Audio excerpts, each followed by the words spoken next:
और अब तो सुनने को आ रहा है कि मुझे ही चलता करने का इंतजाम कर लिया गया है। अभी व्हाट्सएप पे आया कि मैं फोन कर रहा हूं कि बरखा मैम मेरे लिए कोई नौकरी है। ये हंसने की बात नहीं है। इस देश का महान लोकतंत्र अगर एक पत्रकार को नहीं बर्दाश्त कर सकता तो उसके लिए शर्म की बात है। मैं गलत बोल सकता हूं, मैं खराब बोल सकता हूं, लेकिन आपने अगर मेरी हत्या की कामना की है तो वो शर्म की बात है। आपने मुझे उठाकर कहीं फेंकने की कामना की है तो वो शर्म की बात है।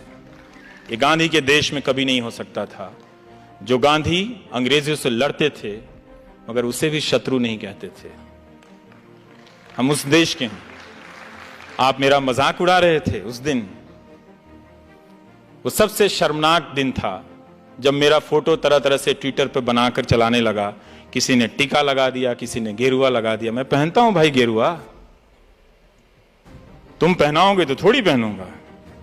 मैं पहनता हूं, लाखों लोग पहनते हैं गेरुआ इस देश में। क्या आप वो भी एक दिन टीवी चैनल से तय होगा कि सबको गेरुआ पहनना होगा?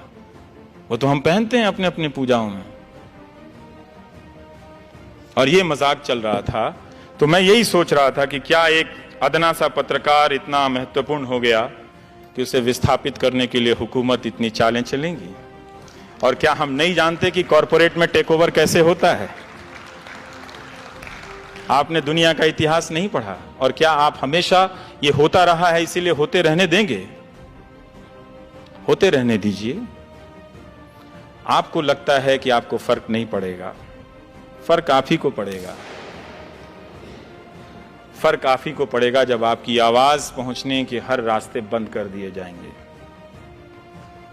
जवाहरलाल नेहरू ने अमृत बाजार पत्रिका के संपादक को लिखा था कि अखबार आलोचना नहीं करेंगे तो कौन करेगा। मैं यहां इस हॉल में आ रहा था तो किसी ने उसका टेक्स्ट मुझे व्हाट्सएप किया था कि अखबार अगर आलोचना नहीं करेंगे तो सरकार की आलोचना कौन करेगा। सरकार की आलोचना करने पे बधाई मिलनी चाहिए। यह इसलिए महत्वपूर्ण है क्योंकि बाकी लोग नहीं करते हैं।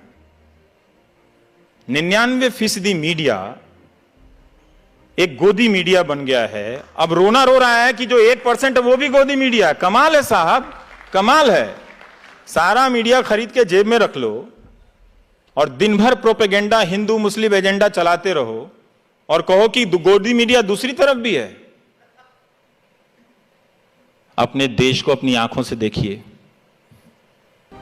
वो जो रात को एंकर आते हैं और आपको नेशनलिज्म का आधा पाठ पढ़ाते हैं, उनकी निगाह से मत देखिए। वो आपको इस देश की हकीकत से काट कर ले जा रहे हैं, एक ऐसे देश की दुनिया में जो है ही नहीं। हमारा मुल्क सबसे खूबसूरत मुल्कों में से एक है।